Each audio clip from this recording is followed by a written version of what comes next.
Hello, everyone, and welcome back to another episode of Stateside Weekly Market Report. Insert soon to come long acronym name of all the things we do. We're still workshopping it, but we'll be back soon with that. With Tim Robinson and Brian Naylor. I'm Tim Robinson. Brian, what's going on?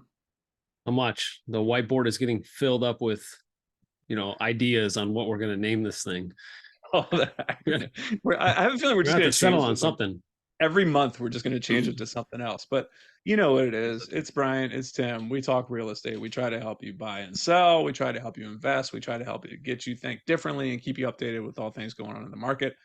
And this week is our week to talk about buying process tips and tricks and listing process tips and tricks. Buying and selling process tips and tricks. Again, it's basically just a video of workshops. We just workshop stuff all day, and hopefully we'll get some feedback. Today we're going to talk a little bit about the listing price just being a suggested starting point, because it's so true. It's made up. I mean, it's obviously based on stuff, but it's not like it's not set in stone, right? No, So listing price is, for those of you that don't know, I think everyone that watches this knows that the listing price is the price you see on your little Redfins and your Zillows and your Realtor.com. The list price is that $639,000 for a 3-bed, 2-bath in Dumfries. That's the list price. That's just a starting point. Someone made that up. Brian, why don't you tell us a little bit about how listing agents make up these prices? How do we make up these prices when we're going to list price houses for our clients? And what can we do to get around it as buyers?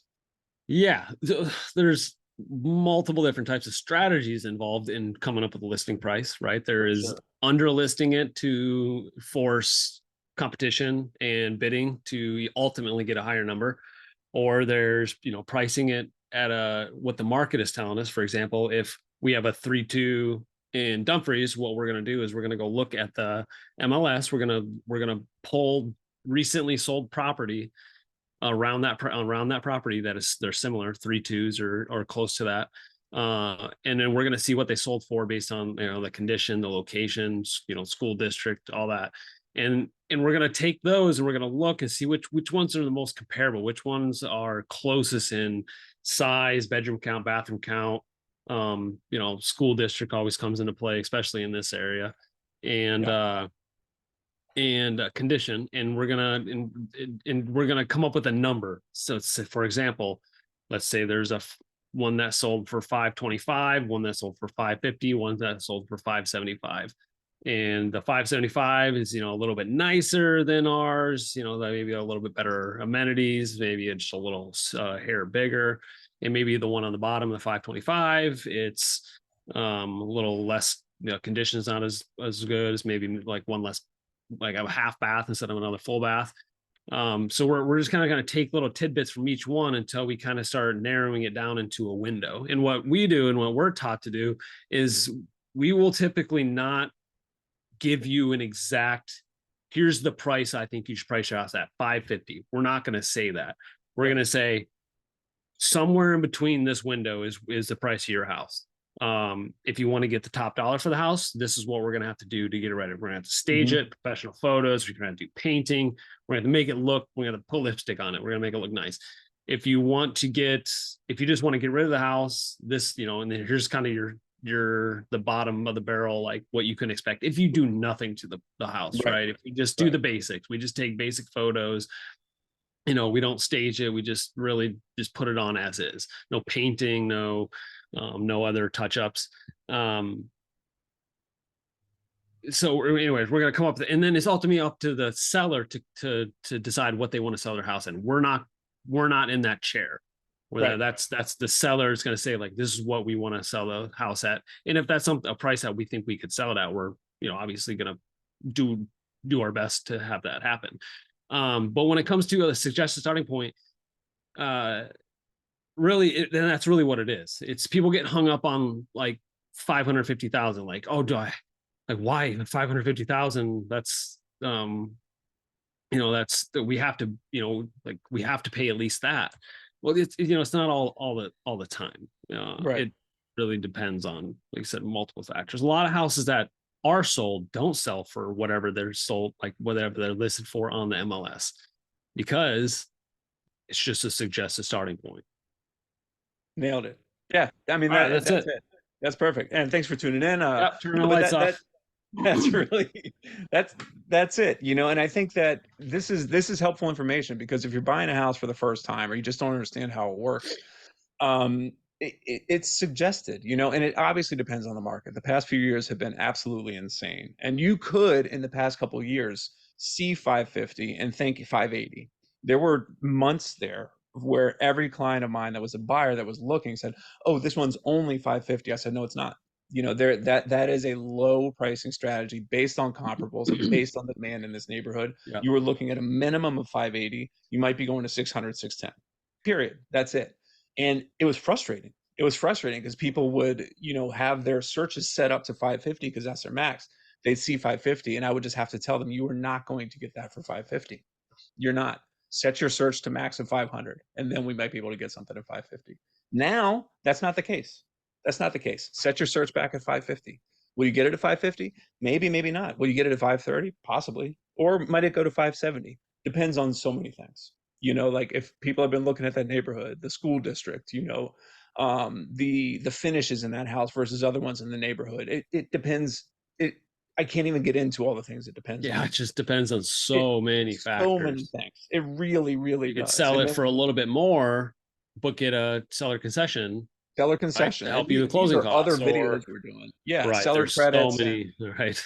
inspections and negotiate and stuff like that. But I think, the moral of this video is to say that Brian and I make these numbers up. It's not like the government stamped $550,000. You're paying that and not a penny more, not a penny less. It's like, I think it's 535. Obviously, I'm making light of it. There's a Right. lot that goes into how we come up with this price, but like it is for real, just out of thin air, because this house sold for this and this house sold for this, and it's this time of year and ba ba ba ba ba. We just kind of put all these things together and say, here's the price. And so Yep. from a buyer's side, keep that in mind. Like it's not like you're going into a new car lot and the price is 31,999. You're paying 31,999, unless it's an old Seinfeld episode and you're negotiating with Twix and stuff like that. Like that's the price. In a house, it's not. Like it is all subject to interpretation, it's all up to negotiation. And that's where you need a good agent on your team to help you negotiate that price. Yeah, and when you find a house that you like, and you're, hey Tim, I like this house. It's 550. Why is this one? It's $30,000 less than this other one that looks very similar to it. Well, we're gonna go look a little bit deeper into that. We're gonna go pull comps and figure out why that one was why this one's $30,000 less than the other one. Is it a pricing strategy? We Mhm. see that consistently Absolutely. because it works. People It works. get in bidding wars and they get committed, and then next thing you know, your $535,000 house is now selling for 580 because Yep. you've got drummed up so much interest and so many people that want the property. People are getting crazy. Absolutely. So Yeah, so you it can works. easily set, and it's all strategy, and it's all, just the experience of your agent, because there are agents that I'm just going to set this at 515 because I know it's going to go for 585, but if I set it at 550, I'm going to get a lot less eyes on it. So what I'm going to do is price it significantly lower. It's risky because you might get offers at 515, but you can always say no. You don't know how to But accept at it, right? 515, yeah, you just bid it up, bid it up. There's, fervor, and I'll pay 590 now. Fantastic, work great. So that there's a lot to be said for that, but I think that it is a suggested starting point for negotiations is with Right. list prices. Yep. So And then keep that from in the mind. buyer side too, it's don't get hung up on, the good thing to keep in mind is if it is priced very what the market is saying, like 550,000, the market is saying this house is 550,000 roughly, it's in that little window. That's what the seller is willing to let it go for. Right. So if there are, that's if you are willing to pay more, well, let's not go in saying we're going to pay more. Maybe let's come in a little bit lower, come in at that price, and and kind of see where it goes from there. Yeah. In terms of counter offers or other people, other people that are interested in the property. So, like, there's so many variables, but There's so many, there yeah, endless variables, endless yeah. variables. But But and I and you think, said it earlier. It's not like the government stamps a stamp on it and says this is what this house is going to be listed price. no, This is what it's going to be. It's not like that. Period. right. It's Not at all.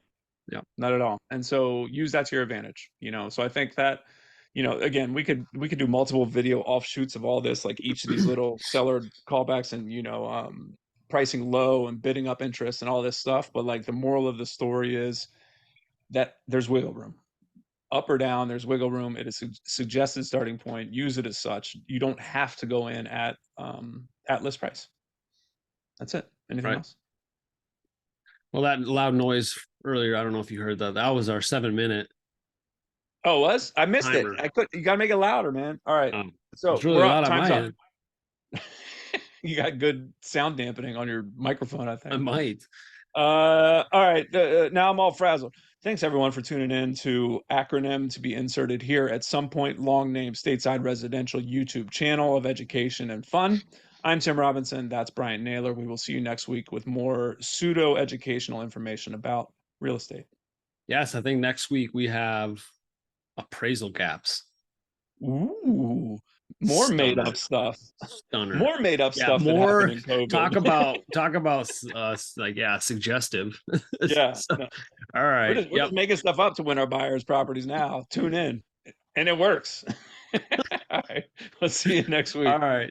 See ya.